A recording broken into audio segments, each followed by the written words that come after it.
Hello, thanks for joining me again. This vlog is mapping the whole progress from start to finish of this painting that's over here behind me. I don't know what it's called yet. I haven't thought of the right title, and sometimes it takes ages for it to pop into my head. But anyway, this vlog is all the way through just focusing on this painting, so I hope you enjoy it. Can I also ask if you've got any questions, or if you've got any ideas for vlogs that you'd like to see that I haven't done already, please could you pop them down in the comment below? That would be lovely, because I'd love to hear what you think as well. So I hope you enjoy this. There's a bit of whinging, there's the highs and lows like you always see when I'm painting a picture, so hopefully not too much whinging. So hope you enjoy it. Thanks. Please ignore the sound of the washing machine, sorry about that. I'm about to start a painting, and I'm always like this. I've been faffing about. I've gone for a run, I've tidied up, and it's just getting started. It's like you get jitters. You feel a bit nervous and excited and worried all at the same time. Anyway, I'm going to do it, but I think I'm probably videoing this just to delay it. This is the problem when you paint, but you don't know what you're going to paint. Oh, getting started, honest to God. Anyway. Yeah, so I've got these fancy, I'm gonna have to flip the camera. I've got these nice, I've got 3 boards already primed. I couldn't resist this little tiny cutie one. I don't know what I'm going to paint on that. Fairly big one there. I've used this size before. I like this kind of proportion. The massive one's still waiting there. I'm not ready to dive into that one yet. So I'm at this weird stage now. It's like, ooh, shiny new. They take quite a long time to prepare and prime, and they're pristine, and you think, oh my God, I'm going to ruin them, but then you have to ruin them. So I'm going to stop talking now. And get on. It looks like when you've spent 1.5 days and it's gone tight and horrible, and you just have to build up the layers again. I'm off for a boiled egg and soldiers and a cup of tea. Well, this face has arrived. Don't quite know what to do with it yet. Oh Lord, send help. Well, I was literally about to paint over it, and I wiped out her eyes in a rage. I think I like it now. Why is it so painful? Why? Anyway, I'll come back to it tomorrow. I'm not going to throw her away just yet. You're on parole. It's really early in the morning, and this is now the beginning of day 3 where I've been painting, and I am recording this. I've literally just wolfed down my breakfast because I can't wait to go back. So I really hope I haven't got granola in my teeth. I'm covering my mouth. Anyway, yeah, it just occurred to me, because the reason why I can't wait to go back is I've had 2 really tough days of painting. Day 1 painting completely obliterated. Yesterday's painting is even more annoying because there are little bits in there that are okay. And I don't know whether to paint over it or give it one last chance. Honestly, this painting has had so many last chances. It's got one more chance, and I'm going to give myself half an hour maximum, and then that's it. And then I'm going to have to paint over it again. And I've just got to keep remembering, because it doesn't matter how long you paint, it really hurts. It really hurts that I've done, I don't know, at least 12 hours work, and I might have nothing to show for it. but I guess that's why it's a practice, and I guess it makes you resilient, because it won't make you stop going back. Either that or I'm a really big fool. I don't know which one. Probably the latter. So I'm going to go back in a minute. I'm itching to go back. I'm going to give it one last chance. If not, I'm going to be ruthless.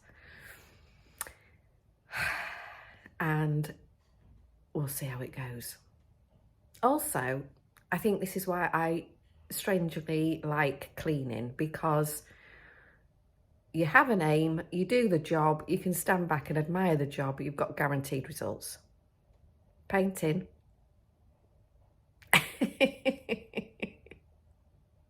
Anyway, enough talk. I'm going to go. I'm going to dive in. Please wish me luck. Well, I've spent about an hour after my Mardy rant. Oh, let me put the lid on my palette. Excuse the squeaky chair again. And I think I'm going to save her. She was going to be primed over. But I've given her some tweaks, and the main thing was she needed her eyes shut. And I think I'm going to do this kind of jester type headdress. I don't know, I don't know if it's too pretty with the colours, but I want to work a bit on top. Yeah, I think, oh, what do you think? Honestly, you must be watching this going, this woman is so indecisive, but this is what it's like. Well, for me anyway, painting is like trying to get through a maze in the dark, walking also through treacle in a very thick fog. Yeah, so I wanted to chat to you because I'm a bit stuck, but I mean, that's really, really rough, but I quite like that strong silhouette. So I think I'm going to refine that. Yes, I think I'm going to do that next. Okay, what do you think? Should I keep her? Should she stay or should she go? I don't know. Just having a little tidy after working on the face. Just thought I'd show just what a limited palette I use often for skin tones. I mean, it's not a recipe, I don't do this all the time, but these are generally the colours that I reach for. So you've got your black and white. I really love it's Le Franc, I think it's bourgeois, but it's flash in grey rose. Grey rose, as they'd say up north. And buff titanium.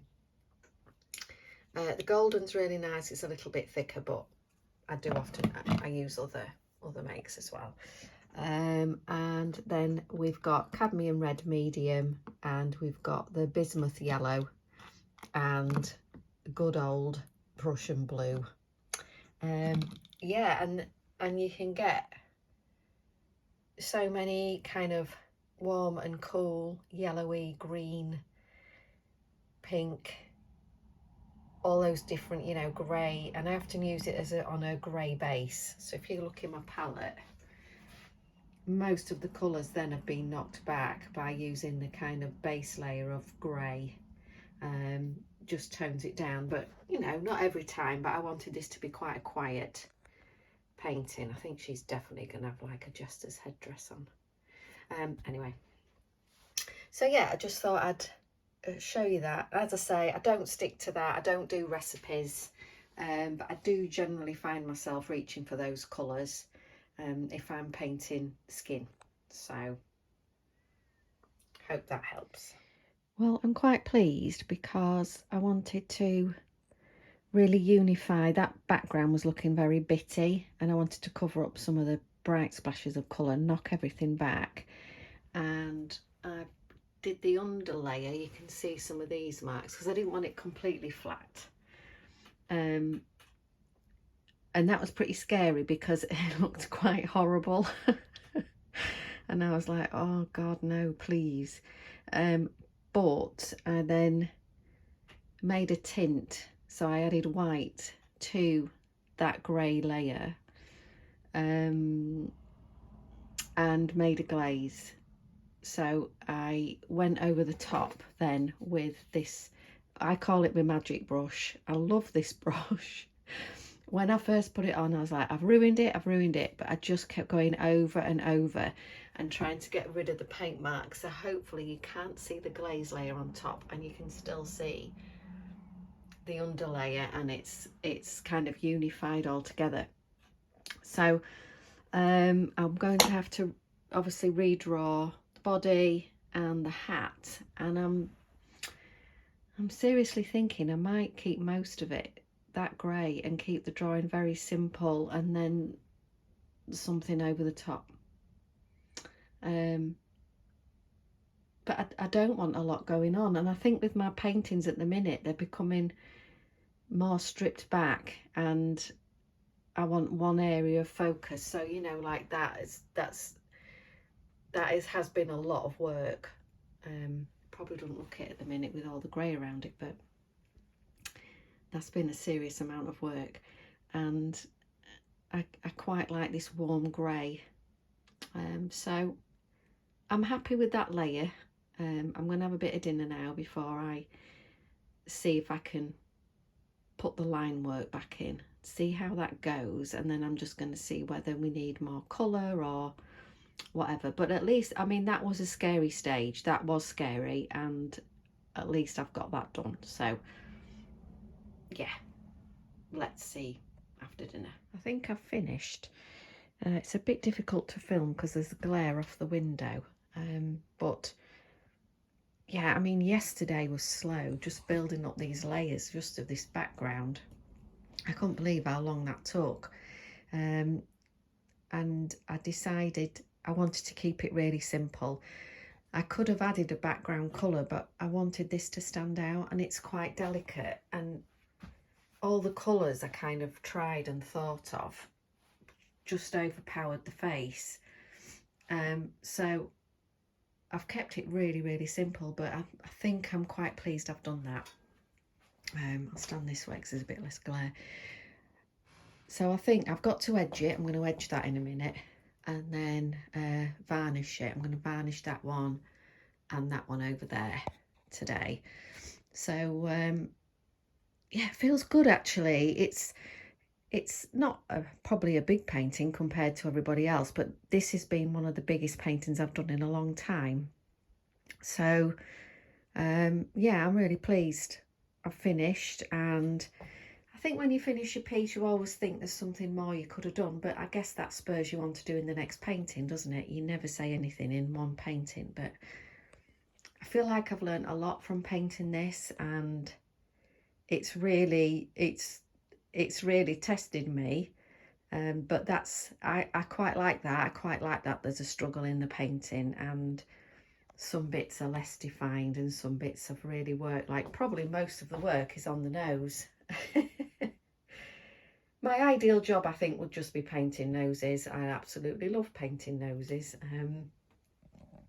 So yes, edging, varnishing, and then I've got little odds and sods to do today. But I'm also feeling quite smug with myself because, which is very, very unusual for me, I've already sorted out tea for tonight, and it's in the slow cooker. It's going to be stew and dumplings.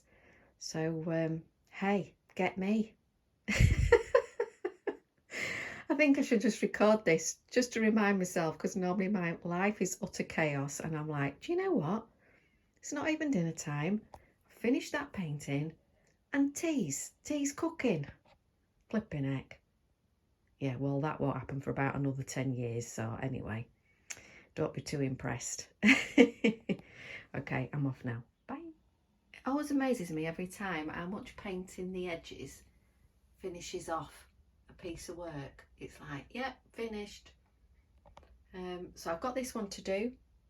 Excuse the squeaky chair because I know it's going to squeak. I've got a little friend out there, Middy, who's decided to make a bed on my scarf. Don't blame her. It's right near the radiator. Freezing today. Oh, bit on my spinny chair. Right, better crack on. Thanks ever so much for watching. I hope you enjoyed watching the painting from beginning to end. If you wouldn't mind subscribing, that would be lovely. And cheers. Take care. Bye.